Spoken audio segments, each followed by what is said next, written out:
You're a yummy sausage roll with mustard on top of you, and it's me, the dev. What's on the menu? Shut up! You'll have whatever it is I'm going to give you, all right? Many crypto influencers, friends, were actually bearish at the bottom. So this is a Bold Leonidas video. I don't know why Ansoy does this. He finds a way to just get like really, get people really rolled up. Wherever this picture is gone. I don't know why he does this, friends. Like, he literally, Ansoy, they gave you the generational bottom and you effing sold it. Basil, you were the one fighting the whole way down, bruh. So it's actually true, friends. Did you know when Bitcoin went down, man, when Bitcoin went down, friends, to the 76K, he was fighting these things so hard. Uncle Bobby sold, Ivan sold, a third, they all sold a third. He was fighting the crap out of it, and I was like, oh man, I still believe. I'm not leaving. I still believe. I'm going down with the ship. It's crazy. And then Bold Leonidas has this. Sold to 1,000. Down. Hope you sold, bro. Up. Can't believe you sold. Oh man, friends, I don't like this deception, by the way. Yeah, if you read the Bible, I just don't like it. Satan is all deception. It's all devil stuff. When I was a kid, I never really thought about it, but like it's literally Satan stuff. I don't like it. I don't like this whole it's just this trickster trickery things all the time. I don't like it. Even me, friends, when I say jokes, you check my tweets, right? I'll give you the backstory of the joke in the tweet under it. You know, I often do things like that.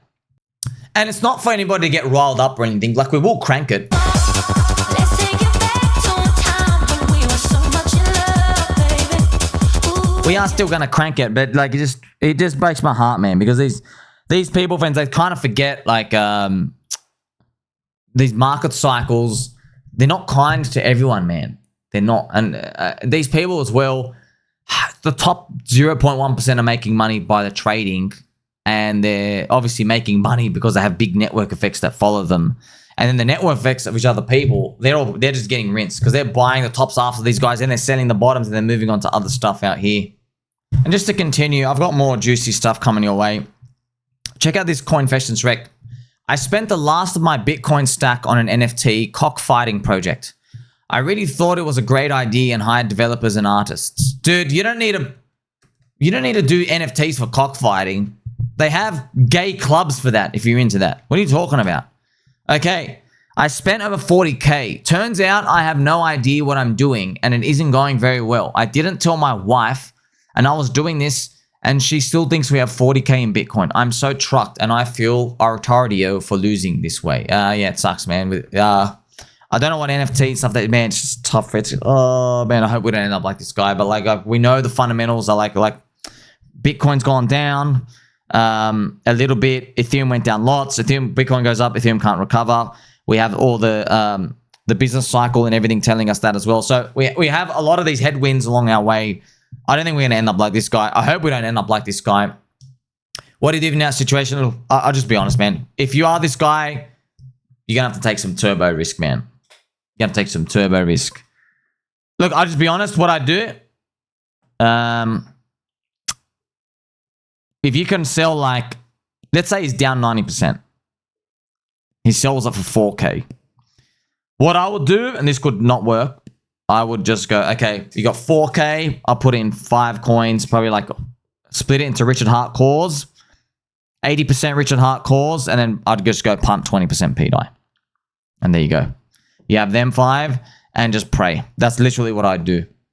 And then obviously he'd be scared as hell. Maybe if it hits 80K from here, or even like, man, actually, if it hits 60K, get back that BTC value and let the rest ride. That's what I would do because things are really, really, really cheap here. Really, really, really cheap. That's personally what I will do if I was him. You'd basically just be DCA buying because everything's low, and then you betting on a meme cult religion. Kato, someone should catalog these tales. There were many alike during the gold rush era and the zombie virus era. Really? That's awesome. Wow. It's very interesting if we read journals and stuff out here. Very good idea. Let's effing go now. many stories similar exist. They do, sir. A lot of these stories as well, everyone out here, what you will find up finding is, so this is what breaks my heart. But, you know, Jeets are going to be cheating. In the next Coinfessions Rekt saga, in like, you know, maybe a year from now, there's going to be stories where people are selling in the last 3 to 4 to 5 months. They've sold and they've just done the wrong move, like leverage or buy something new, whatever. And then the thing they've sold just ends up going back up.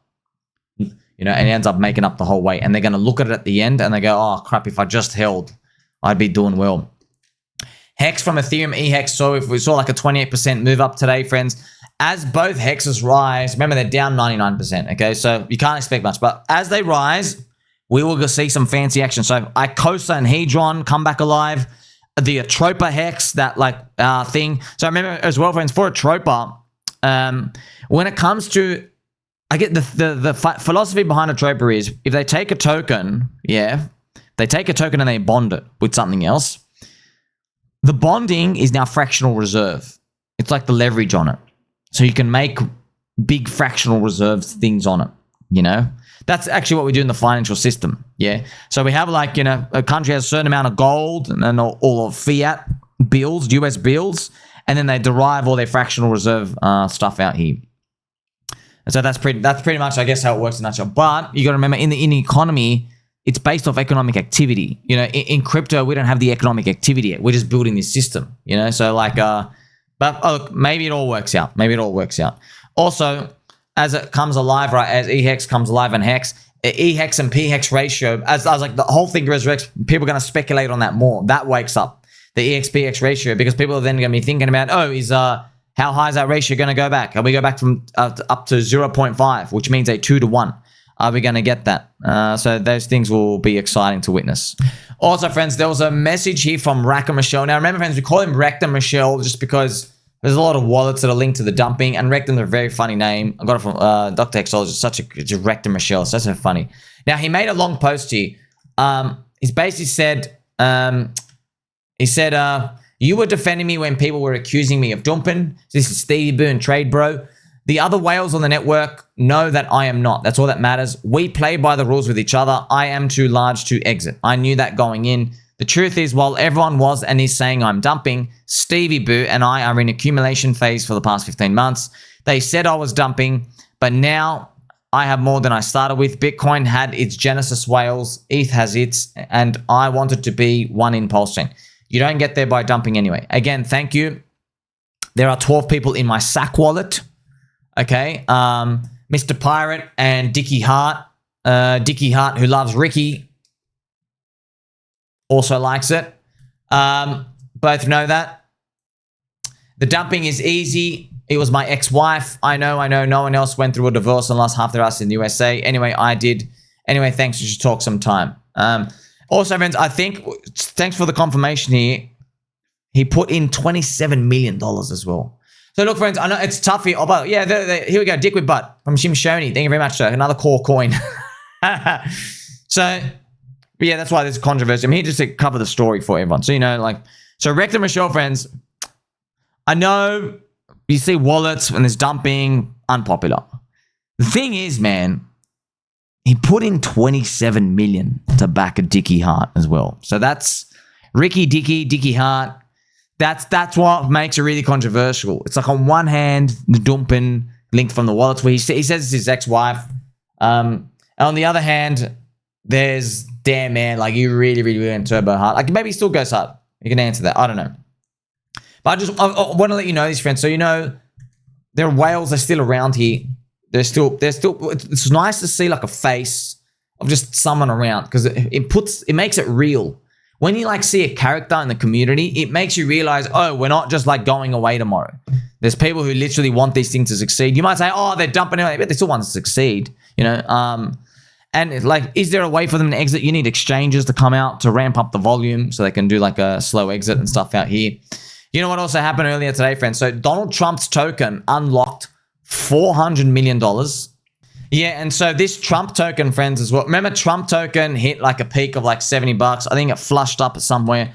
But basically, the top 220 holders of the coin now get to go to a dinner with Donald Trump. And he's basically selling access to himself. So it's done like this little wake up thing, like, woo! I don't think, like, when you have such a vertical descent, I don't know if that's enough. It might be like, oh, well, nothing. But you never know, friends. Maybe by the end of the cycle, this thing ends up finding a way to just go up somehow. I don't know. But yeah, there are other bets gives you higher risk reward as well. So that's what's happening with Donald Trump. The Trump dinner. Yeah, man, it is. That's why everyone's saying, even like Georgie Boo Riley, this is all kinds of wrong. And then we have Elias, EHEX. Buy more Trump coins to earn a Trump with dinner right before he takes a big poop on your head. Wonder if he stacks more ETH with his play. Yes, perfect comments, Evan. That's a perfect string of comments. Everyone's very, very valuable. EHEX, for example, high risk reward. You know, you're going to get more than a 10x at the all-time high if we get that. We can get like a 50 or 100x, not financial advice, if it gets there, right? Also, yeah, man. They're unlocking the coins in 3 days, and they just announced, hey, if you buy the coin, you get to have a dinner with me. So you add more, yeah. I'm not touching it, though. I hope it goes up. Man, the president couldn't even make his coin go up. You know what I mean? Like, it's a tough cycle. But we are still going to make it, friends. There's plenty more coming for crypto. Remember, just like, you know, for general stuff out here, we have all the narratives and things coming out. I think I mentioned from like pDAI as well. It takes like 33 to 65 days to erase the capitulation. We're on day 37 now. I think by day 65, it'll be like the May 22nd. So hopefully Ethereum closes that CME gap that we went through. I've shown you that's 2,600, and then we're like, hey, we're in better times now. But it's kind of sad when we just went right through. So yes, I guess May is going to be better, and then we hope we get that May, June, July, the liquidity burst up. Yeah, maybe by now, maybe Arthur Hayes' article is out. Arthur Hayes is very confident that they're just going to have to print money and protect the bonds and do everything else out here. So just like the roller coaster took us down, hopefully it takes us up. Like, subscribe, belly button, all. Catch you soon.